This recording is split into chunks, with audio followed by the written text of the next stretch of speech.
Hello. The Social Welfare Department.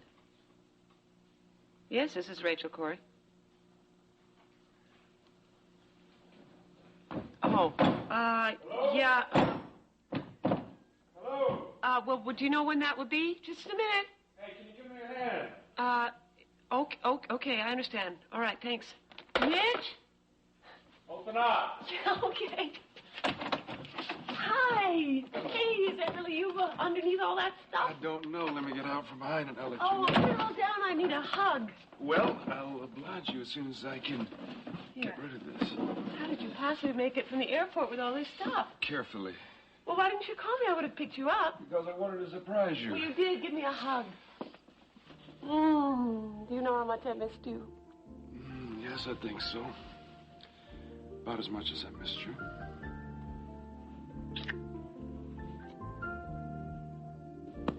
How you feeling? I'm a little nervous, Brian. Oh, that's to be expected. Yeah. Look, shouldn't we be leaving for the courthouse soon? No, we have a little time yet. And I want to talk to you about your testimony today.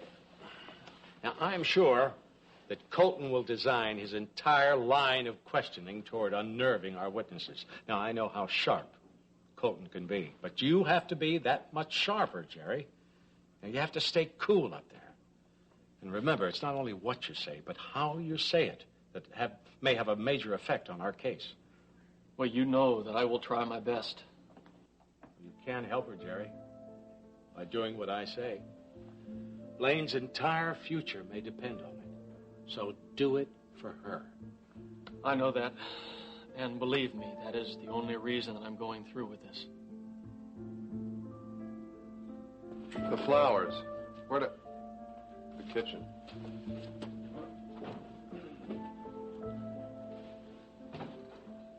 Okay, I've got them. Let's go to the hospital already. Rick, I know how much you and Marianne wanted this baby. But you're so young. You'll have others. It wasn't just the baby. I mean, we both wanted that very much, of course, but the child was important for so many reasons.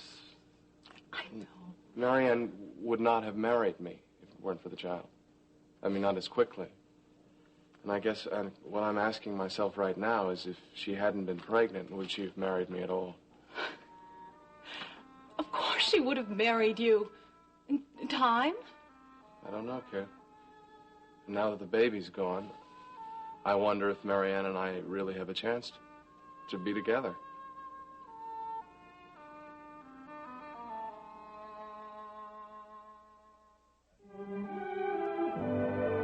And now, the continuing story of Another World.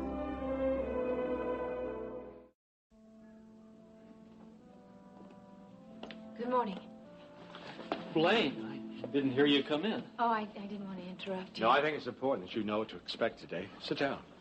You know I'm taking a stand this morning. Yes, Jerry.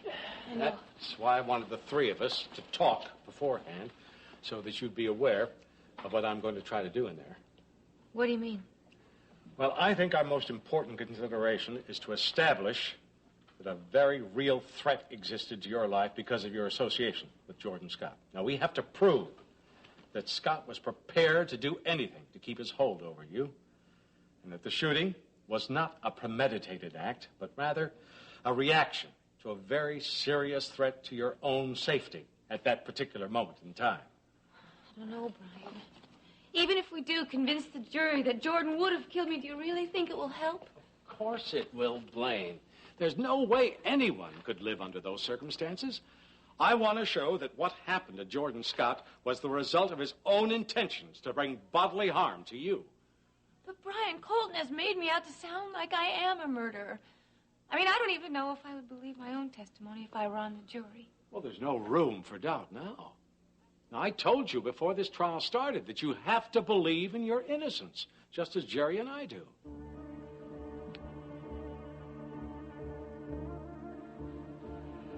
Rick, what do you mean? Of course you and Marianne have a chance together. Kid, I'm a realist. I never lied to myself about this relationship. Marianne was never really in love with me. Not the way you should be in love with someone. Rick, she does love you. Yes, she loves me. But not like she was in love with... You were going to say Jamie, weren't you? Yes, I was going to say Jamie. All right. Look, who'd she marry? Now, doesn't that mean something? She almost didn't marry me. What? On our wedding day, she came to me and she said that she wasn't really sure that she was in love with me. Not the way two people should be in love with each other when they're going to get married. But I told her that I had enough love for the both of us. And, well, then there was the baby. No, don't, please. Don't dwell on that. I know. I just thought that Marianne was over Jamie. She is. No, you can't let this affect your future with Marianne. Kid, I'm not forgetting about what Cecile implied about the baby being Jamie's and not mine. Can't believe that. Yes, if you remember, I never did. It's just another fact that... What fact? If it weren't for the baby, Marianne and I never would have gotten married. And now that the baby is gone, there is no reason that we should stay together.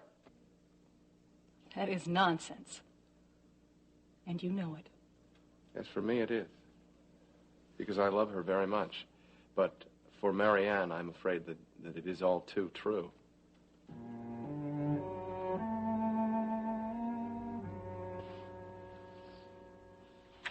So, how was New York? New York was hot. It was exciting. It was busy, lonely. Did you get everything that you needed? I'm having most of it shipped, but I decided to bring back what I could so I could get started. Is there any need for the rush? Well, I do want to get moving as fast as I can. I've decided to put in some more time at the connection. Are we in financial trouble? No, not yet. But we can use the money. I wish everything could be different.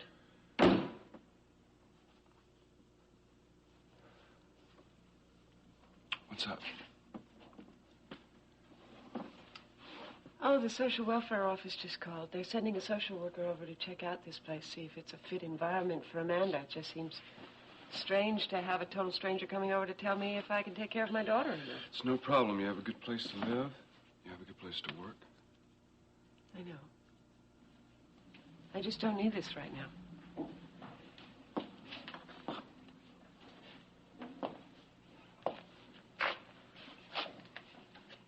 Something's bothering you. What happened? Well, I saw Mac while you were gone, a couple of times. Brian and I were at Auberge, and he walked in with Alice on his arm. He was having a grand old time. And then the next day I went over to the house to see Amanda, and she was there again, and they had their arms around each other. Is that all? Well, yeah, he just gave me some song and dance about Alice being in trouble, and he was just trying to comfort her. Well, I don't understand why you're letting it bother you. Well, he's got a detective tailing us, and he can show up around town with any old lady he wants to, and then we can't even see each other? Anything else? Well, it just makes me angry, that's all. You know, I did a lot of thinking about us. And how much I want us to be together, and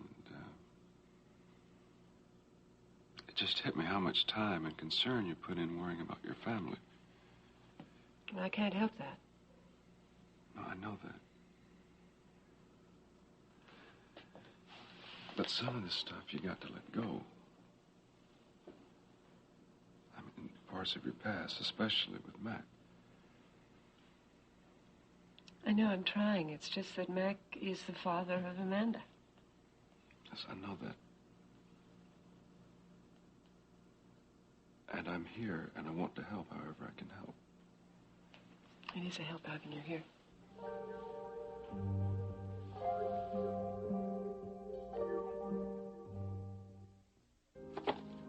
Aren't you going to fix a lunch for yourself? No, I don't think I'm going to need one today. You're not on another one of your diets again, are you? No, but I think I'm going to be having lunch with Cecile today. Does that mean she pays? Of course not. I don't expect Cecile to pay for my lunch. Well, doesn't that get kind of expensive? I mean, eating out is a luxury we can't exactly afford right now. Well, then we'll just have to find somewhere else to economize in our budget. These lunches are important to me, Leigh. I'm learning a lot from Cecile. Yeah, well, you shouldn't have to spend your lunch hour talking about work. Why? Oh, because I wouldn't want to. Lunchtime's for lunch. The last thing I want to do is talk about work. Yeah, well, that's where you and I are different. My career is very important to me. Oh, by the way, we're invited to a party at Jamie and Cecile's on Wednesday. Are you sure? I don't exactly move in the same circles as Cecile and Jamie Frame. Of course you do. Now that we're living together, you're going to be moving in those circles a lot more often. I've got absolutely nothing in common with those people, Sally. Well, we all work for Corey Publishers, don't we? Besides, you and Jamie are practically related. How do you figure that? Well, Charlie Hobson is your father, right? And he was married to Jamie's grandmother. So? Well, Charlie and Ada were married, and that must make you related to Jamie somewhere. Distantly, maybe, but I think you're stretching it. Well, it doesn't really matter. Besides, we are going to have a great time at that party. You do want to go, don't you? That's what you want? It is. We're going to have a wonderful time. Just you see. You know what happened to me when I testified. The same thing is going to happen to you. Only I'm afraid it's going to be a whole lot worse. Why worse? Just look at it. Hey, if Colton knew everything about my past in Las Vegas, he's going to know everything about yours. Everything. All those little jobs that Ilsa had you doing for her. Well, that's a chance we'll just have to take, I guess. Why? You have already told me that people have tried to run you down. So what is it you think you're going to do? You're going to push these people until they finish the job? Ilsa's not going to let you get away with this one. She's not letting you get off scot-free. I'll be all right, Melissa. Oh, sure. Right, sure you will. What is it you're planning to do? Sacrifice yourself for Blaine? If I have to. Yeah, Melissa, it might just end up like that. Look, this is not only for Blaine. I mean, sure, I want to help her. I want to do everything I can for her, but this is for myself, too. I'm tired of running from my past, Melissa. I mean, I've just got to face it and get it all out in the open so I can go on with my life and not worry about who knows about it. I'm tired of lying to the people I care about. For once in my life, Melissa, I'm going to tell the whole truth about everything. And you know what? When it's all over, no matter what happens, I'm going to feel good about myself for the first time in years.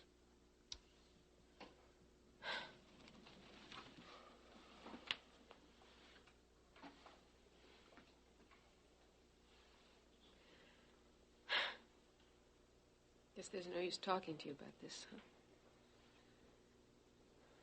No, there isn't. This is something I should have done for myself a long time ago.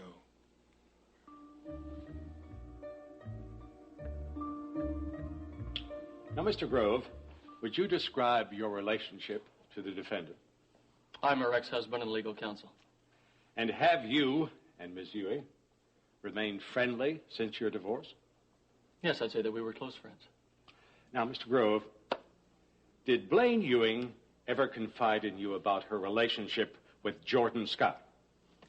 No, not at first, but later on I became concerned, and I talked to her about it. What led to your concern?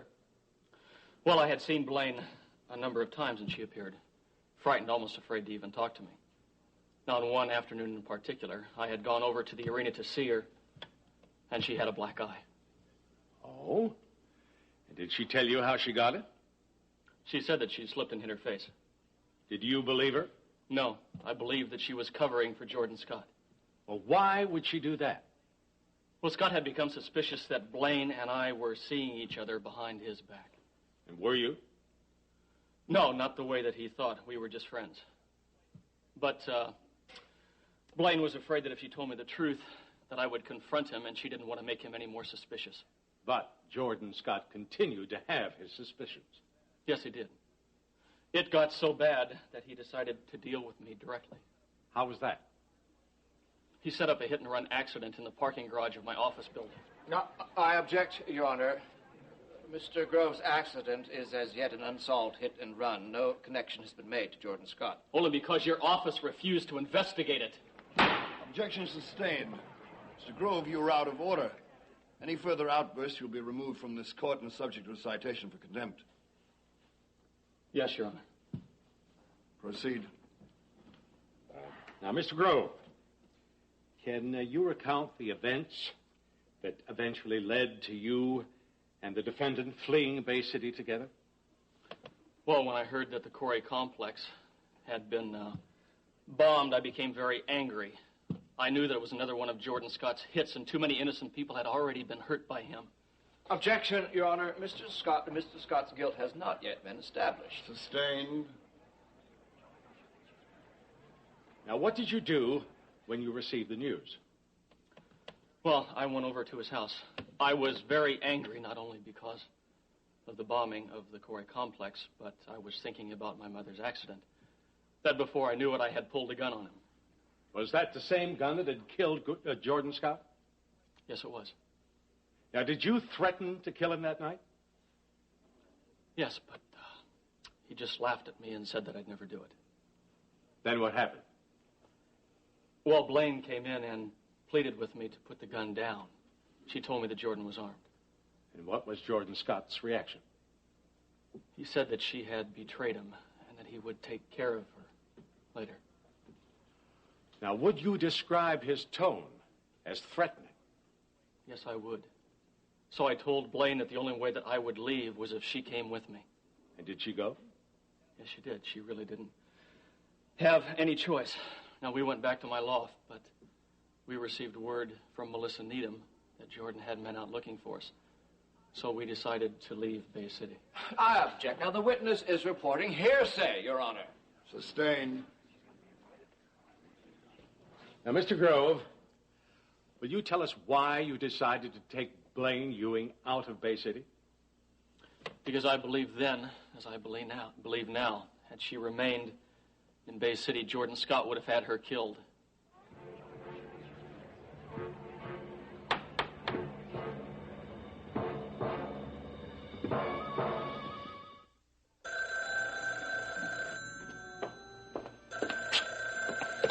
Connection. Can I help you? I'd like to speak with Jason Dunlap, please. Speaking. Oh, Jason, darling, this is Ilsa. Ilsa Fredericks. Oh, don't tell me you don't remember me. Of course I remember you, Ilsa. What can I do for you? Well, it seems one of my lost sheep may have strayed into Bay City. Who are you looking for? His name is Sandy Alexander, darling. You do know who I mean. Yeah, I don't know much about him, though. I'd heard that he was in town, but I think he split. Are you sure? Well, like I said, I heard that he left Bay City. What a shame. Well, if you do see him, please do give me a call. I'm very anxious to get a hold of him. Yeah, sure. Oh, by the way, how is our Melissa? She's fine. You do remember that she's only on loan. I may have to call her back to the fold pretty soon now, too. But right now, Ilsa, we need her here very much. Oh, don't worry, darling. She can stay a little while longer yet. But keep in mind that she is not a permanent piece of Bay City. I know that, Ilsa. Good. And if you do hear anything from Sandy, I would like you please to... I will call you. Oh, you're a very special man, darling. Do you know that? Goodbye, Jason. For now. Goodbye, Ilsa.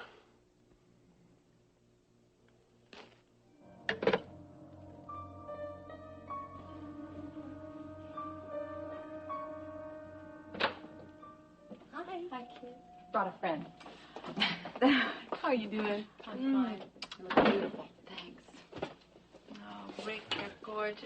Thank you. You all right? That's my line. How you feeling, Marianne? Much better, thanks.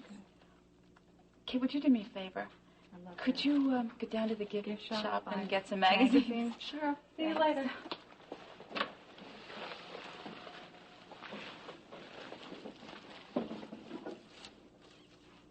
Okay, Dr. Holloway, what's wrong? Nothing's wrong. I'm worried about you. I think you're a little bit more worried about us now that I've lost the baby. Well, I don't think we should talk about that right now, do you? Rick, I don't know what you want, but I do know what I want. I made a commitment to you on the 19th of May, remember? I vowed to be your wife in both the good and bad times. What about the baby? It's true, the baby did make us decide to get married a little sooner than we might have. Sooner? I thought the baby was the only reason we got married in the first place, The Marianne. baby is gone, Rick. But that doesn't mean that I've given up on our marriage. Any more than I've given up on the idea of having another baby someday. Yeah, well, what... I love about... you, Rick. I love you. And I need you now. More than I've ever needed anybody before. And I need to know that you love me, too. Thank you. I love you so much.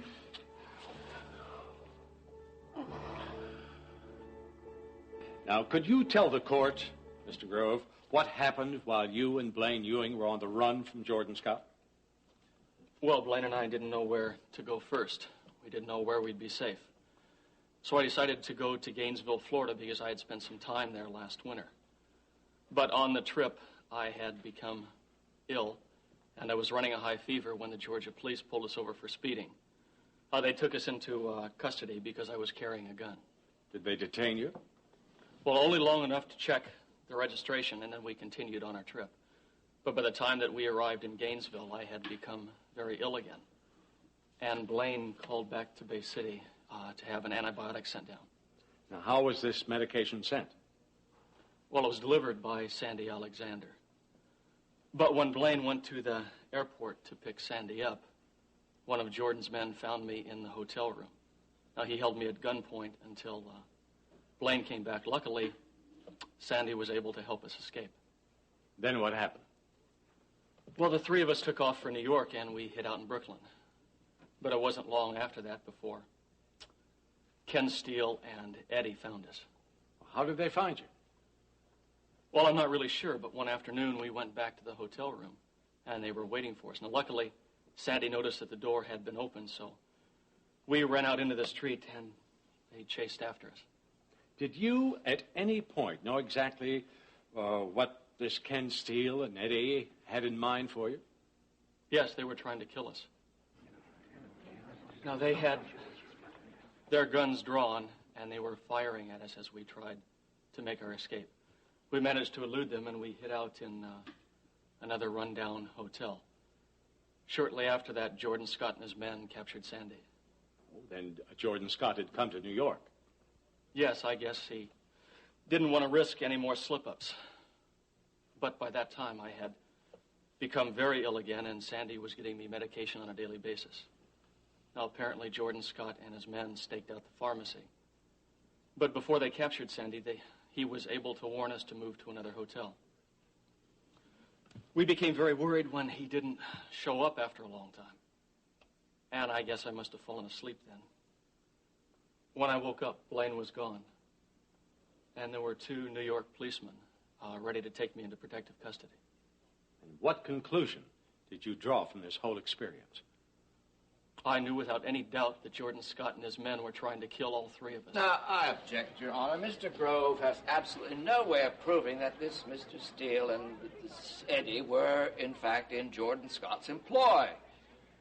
Your Honor, in future testimony, the defense will prove that these men were indeed employed by Jordan Scott.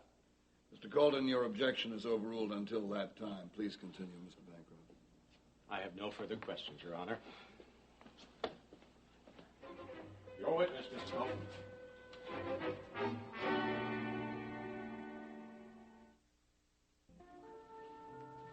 Want some coffee?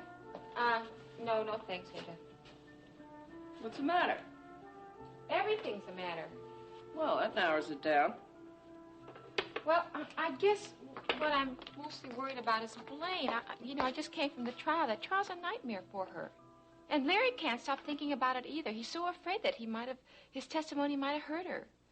Well, Larry wouldn't do anything to hurt his own sister. No, Ada, of course not. But Zachary Colton twists the words all around. He makes it seem like Larry doesn't trust Blaine. Yeah, well, I know Colton. Poor Larry. And now I have to testify for Blaine tomorrow. I mean, what if Colton does that to me on the stand? I mean, what if I say something that's going to hurt Blaine? Now, Brian won't let that happen. I'm real nervous about it, Ada, but I know that that's nothing compared to what Blaine must be feeling. I don't think she can get through this. Don't worry about Blaine. She's stronger than you think she is. She's a born survivor. But the strain on her has been just awful. Now I got this thing with Denny. Oh, Ada, my brother Denny's moving to Bay City tomorrow. So, how are you? I'm fine. Physically, at least. Still seem a little down. Alice, I've already had an abortion a few years ago. And now a miscarriage. What if I can't have any more children? Marianne, don't think like that. It's just your mood anyway. There's absolutely no medical evidence to support your fears. And that's all they are, honey. Just fears. But what if I can't? Have you talked to Rick about the way you feel? Yeah. He says he wants to have children, too, but if we don't, if I can't, he says it won't affect our relationship. You know, when I found out that I would never be able to have children, I became very bitter for a very long time. I let that bitterness ruin what Stephen and I had together. Honey, your marriage is the most important thing in the world. Don't let what happened to me happen to you. I don't want it to. One day, Marianne, if you should have a baby, look on it as a blessing. But if you don't, just remember that your marriage can still be very special. Oh, Alice, I want it to be. More than anything in the world, I want Rick and I to be happy together. Mr. Grove, there's still one thing that puzzles me. What happened to the gun after the Georgia State Police returned it to you? Well, I kept it with me until Sandy joined us, and then he carried it. Why was that? Well, I still wasn't feeling very well, and Sandy had more or less taken charge. Yes. Now, you were ill, you say, Mr. Grove. You were very ill? Yes. Was the gun in your possession when the New York police took you into protective custody? No. How would you describe the exact nature of your illness at this point? I was running a high fever due to an infection. I had had surgery not long before, and I'd developed a post-operative infection. Now, you say you had a high fever, a very high fever? Yes. At what point in your flight did you become ill, Mr. Grove? You'll answer the question, Mr. Grove. From the time that the police picked us up in Georgia. Were you delirious at all? Sometimes. Sometimes, I see. So then it is possible that some of the events which took place at this time must have seemed confusing for you, rather hazy, yes? I know what happened. And that perhaps you lost track of the gun, or that you had it, or Miss Ewing had No, taken that's the gun not from what happened. And perhaps these mysterious men who tried to capture and kill the two of you, as you put it, were not Mr. Steele and his friend Eddie. Look, I'm telling you, it was Ken Steele and Eddie that tried to kill us. Well, now, you seem rather sure of yourself for a man who has just testified that he was delirious most of the time. Objection, Your Honor. Some of the time. Mr. Grove, just one more thing. When you returned to Bay City, what happened to you? Oh, I don't understand. Well, I mean by that, were there any further threats made on your life? Did anybody try to kill you, Mr. Grove? No, but... All right, thank you. That's it. No more questions.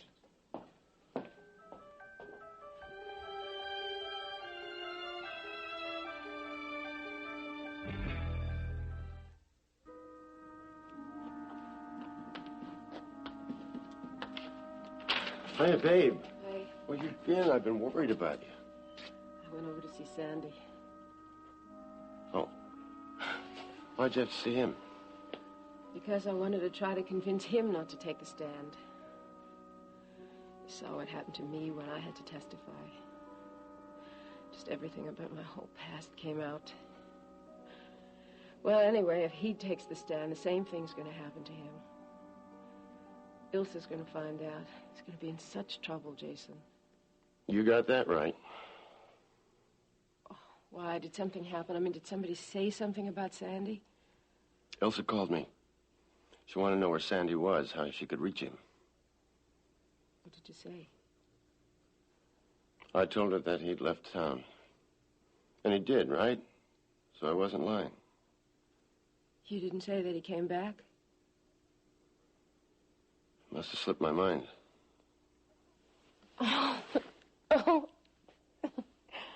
Oh, Jason. Oh, thank you. Did she say anything? Did Denny get that job at the DA's office? No, he got a job with something called the Black Hawk Project. Well, what's that? I never heard of it. Well, I didn't either, and Denny's not even sure what they do, but they offered him a lot of money. How does Leigh feel about that? Well, everything's been going on so much that I didn't even have a chance to tell him. But he's not too happy about it. Well, I know it. I don't understand that. I mean, Denny is trying to change, and Leigh won't even give him a chance to prove it. Lee's a lot like Charlie, you know? He's got good instincts about people. And he's known Denny a lot longer and a lot better than the rest of us, including you. Ada, I know that Denny was, too hard on Leigh when he was a kid. Well, not just as a kid. Well, but Denny admits that. He's working to change his whole attitude. Don't you think we should give him the benefit of the doubt? Well, yeah, I guess so. Where's he staying? Well, he's going to be staying with us, and that's fine right now. We have plenty of room for Blaine and Denny, but I got a call this morning. The realtor found someone who made an offer for the house. Well, that's what you want, isn't it? Well, yes, that's what I want, but, I don't have any happy memories at that house, but, well, we got to find an apartment so fast. And what about Blaine and Denny? Well, they'll just have to find a place of their own. Now, look, you and Larry have to get your marriage back together. Well, I know. I mean, everything's been so crazy since Larry moved back home. That's what I'm trying to tell you. Now, you and Larry need time to get things together again. I mean, you had a wonderful marriage, and you can have one again. But you have to work at it, Clarice, and together. Mr. Bancroft, would you like to redirect? Yes, Your Honor. Now, Mr. Grove, what happened on your return to Bay City? Well, apparently Blaine had made some kind of a deal with Jordan Scott to ensure, well, not only my safety, but the safety of Sandy Alexander also. Well, what sort of a deal? Well, I am not really sure, but it seems that she agreed to do whatever Jordan wanted in return for our lives. Oh, objection. Mr. Grove is basing his testimony on speculation, not on fact. Sustained. Now, Jerry, you said that the three of you were, in reality, still under Jordan Scott's thumb, so to speak. Was there any way out? Yes, we knew that Jordan Scott kept a black book in which he detailed all of his activities. And we felt if we could only get our hands on that, we'd be able to use it against him. Did you know about Blaine's attempt to find the book the night of the shooting? Yes, I did. Now, what would have happened, do you think, if Scott had caught Blaine with the book? He would have killed her. I object, Your Honor. The witness is making an assumption based on nothing more than Mr. Bancroft's conjecture. Objection sustained. Thank you, Mr. Grove. I have no further questions, Your Honor.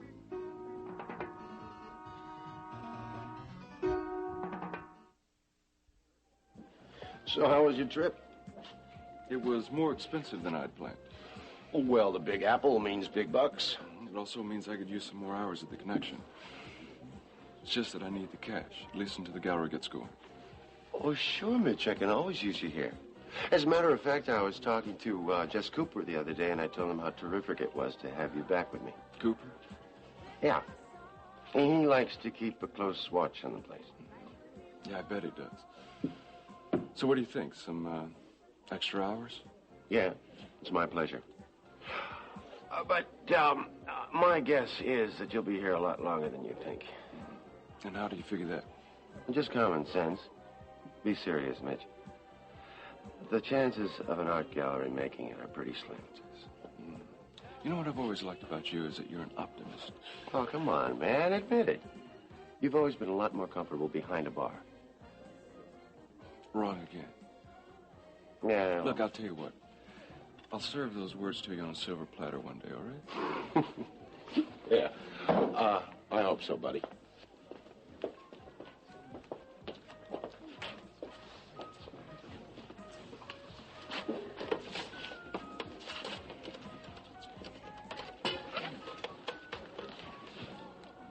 Hello, this is Randy down at the connection. I think I have something. Not only is Blake working here, but he just increased his hours. Sure, no sweat. Glad to help. Hey, the place is starting to look good. Yeah, Sally gets a kick out of fixing it up. Oh, does she spend a lot of time here? You could say that. Sally's moved in with me. Oh. How's Alice taking it? We haven't exactly heard from her mother yet. Are you sure you're doing the right thing? Yes, I am, Clarice. I mean, we both work for Corey Publishing. We share all the expenses. Besides, it's nice having someone around. It's lonely all by herself. I know. Are you thinking of marrying Sally? It might be nice. Well, honey, just think about it really carefully. It's a great big commitment. You've got a lot of time. You're both real young. Well, you're not a Hobson for nothing. If I didn't see you standing here in front of me, I swear it was Denny talking. Oh, you think he'd tell you the same thing? Yeah, exactly. But he won't get a chance. Not if I don't get a phone. You might not need a phone. What does that mean? Denny's coming to Bay City tomorrow. He's got a job and he's going to live here. Oh, no. Leigh, he's your brother, and you promised to give him another chance. You won't go back on your word, will you? No, Clarice, I won't. Not if he keeps his part of the bargain, I won't. Well, that's fair enough. Could you do me a favor tomorrow? Yeah, sure. What is it? Well, I have to be at testify for Blaine. Could you pick Denny up at the airport?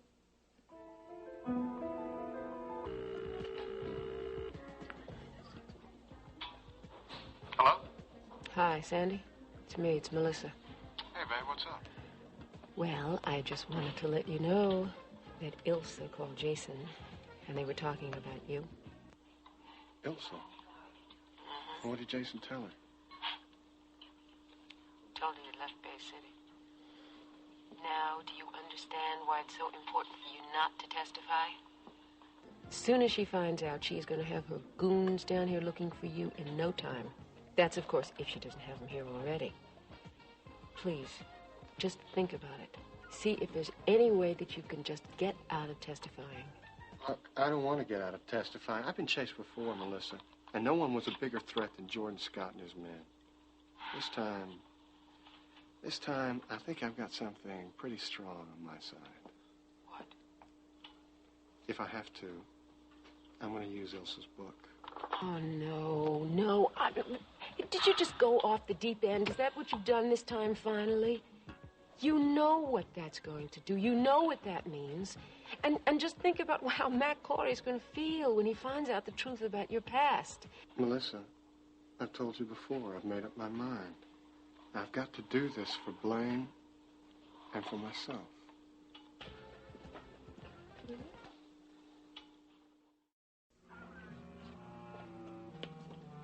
Well, it's been a long day. Yes, yes. But I think we accomplished a lot. How can you say that, Brian? Well, because it's true. Now, what good did my testifying do? Now, with all the questions Colton asked me about the fever, it made it sound like I was delirious the whole time. No, Jerry, really, it helped a lot. Both Blaine and Sandy's testimony will substantiate everything you said. Brian, I'm afraid I have the same problem as Jerry.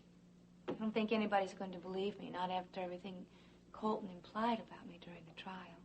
I don't believe that, Blaine. But if it's true, our last hope lies with Sandy. I wonder how he'll stand up against Colton. Oh, I wouldn't worry about Sandy, Jerry.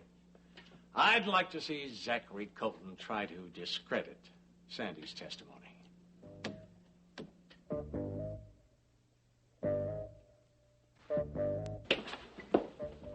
Hi. Can I help you? Yeah, I sure hope so. A while ago, I had a book put on microfiche. Here's the number. Now, I'm wondering if it'd be possible to have that put on some kind of paper so it can be read without a microfiche reader. Sure. Well, how long would that take? It depends. Not too long. Can I wait for it? Sure, no problem. Great. Listen, make me 2 copies, would you? 2 copies, you got it.